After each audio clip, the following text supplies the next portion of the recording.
Tervetuloa seuraamaan meidän sähköautoreissua Eurooppaan. Nukumme henkilöautossa ja mukana kulkee sähkömaastopyörät. Edellisessä jaksossa käytiin tsekkaamassa Seseda, pyöräiltiin Gardalla ja ihmeteltiin Naton hylättyä viestintäasemaa.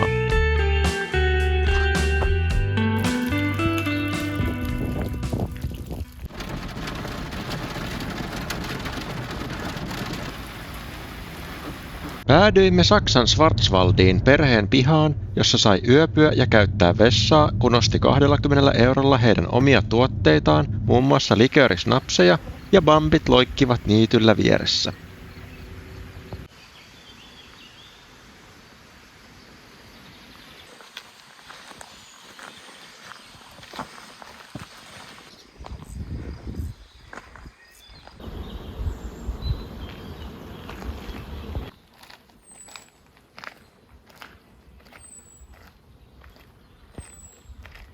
Keskellä autiota metsää oli kaappeja täynnä juotavaa, jotka maksettiin lippaaseen. Reitillä löytyi myös jääkaappeja ja jopa jäätelöä ja ei ketään missään.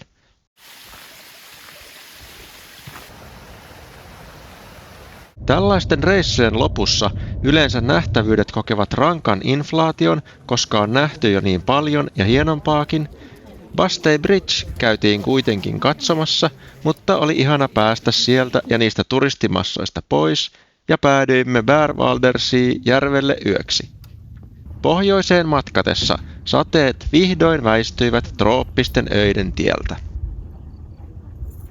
Puolasta löytyi hienoin latausasema, mitä olen koskaan nähnyt. Edullinen hinta, joka oli esillä selkeästi tolpassa, kuten bensa-asemillakin, vessat ja lounge, jossa vesiautomaatti, televisio sekä oma näyttö, josta näki oman auton latauksen edistymisen.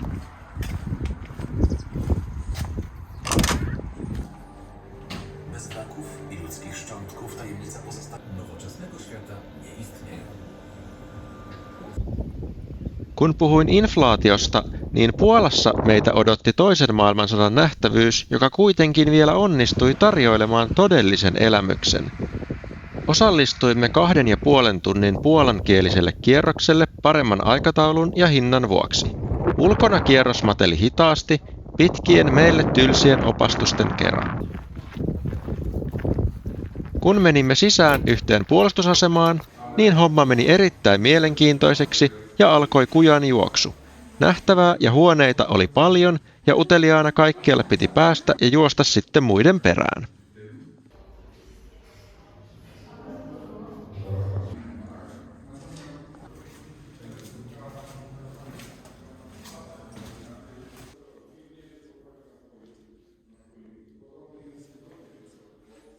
Yllättäen kierros jatkui 20 metriä korkeaa isoa kuilua alas ja pikkuhiljaa alkoi paljastumaan natsien 10 kilometrien bunkkeriverkosto rautatieasemineen. Monenlaisista puolustuksista huolimatta bunkkeriverkosto vallattiin hetkessä sen ollessa erittäin vajaalla miehityksellä, vaikka kapasiteetti olisi riittänyt 10 000 sotilaisiin.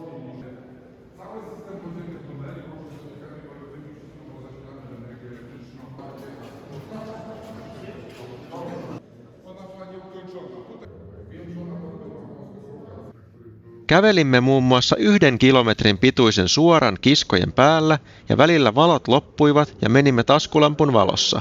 Tuntui, että taakse jääneet valot olivat enää nuppineulan pään kokoisia. 1,5 tunnin jälkeen saavuimme vasta bunkkerin päätunneliin, jossa pääsi myös junan kyytiin. Bunkkereissa asustelee nykyään myös 10 000 lepakoita, yli 10 lajia. Ehdottomasti käymisen arvoinen paikka, ja alueella riittäisi nähtävää vaikka kuinka paljon. Myös 6 tunnin pituiset kierrokset ovat täällä mahdollisia. Bunkkereihin pääsee kyllä myös luvattomasti ja ilmaiseksi, ja olisihan siinä tietysti ihan eri fiilis kuin turistireitillä. Mitä tämä reissu sitten maksoi? Eniten rahaa meni ruokaan, siinä ei säästelty, vaan syötiin ravintoloissa aina kun siltä tuntui. Ruuat 2, josta ruokakauppaan meni 303 euroa ja loput ravintoloihin. Mikäli itse kokkailisi kaikki ruuat, niin tulisi kyllä todella halvaksi reissata. Ei muuta kuin induktiolevy, kattila ja pannu mukaan.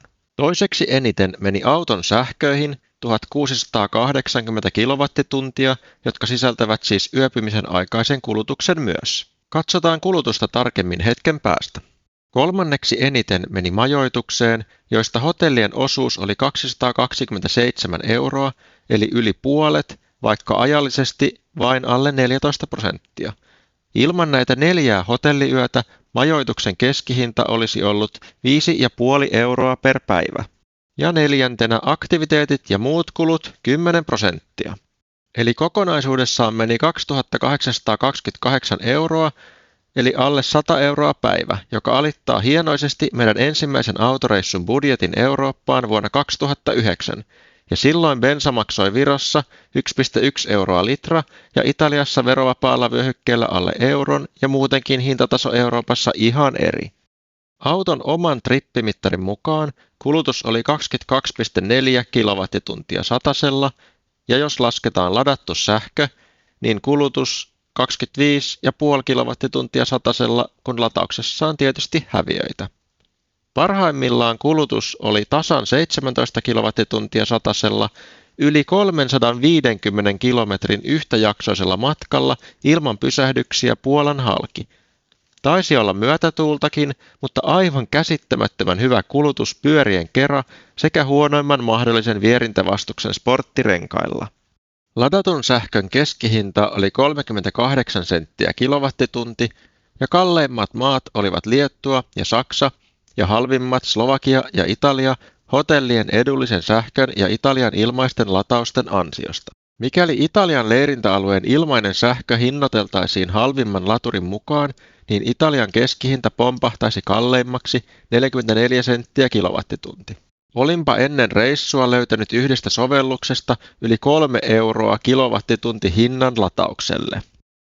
Sähköauton latauspaikkoja on tarjolla tolkuton määrä, eikä se ole mikään este reissulle.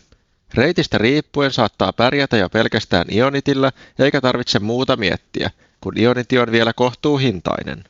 8 litraa satasella kuluttavalla bensa-autolla kulut olisivat olleet 1,5-kertaiset, vaikka meillä meni lähemmäs 10% sähkönkulutuksesta leiriytymiseen.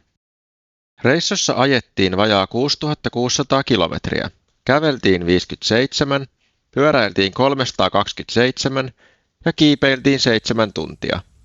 Kävelyä ja pyöräilyä yhteensä 57 tuntia. Jos aikaa olisi ollut enemmän, niin mielellään olisi ollut reissussa vielä toisenkin kuukauden. Hyvä reissu kaiken kaikkiaan. Sitten välissä 2 viikoksi töihin ja 2 viikoksi Norjan reissuun samalla tyylillä. Siitäkin saanen vielä jonkun videon aikaiseksi. Kiitos kun katsoit.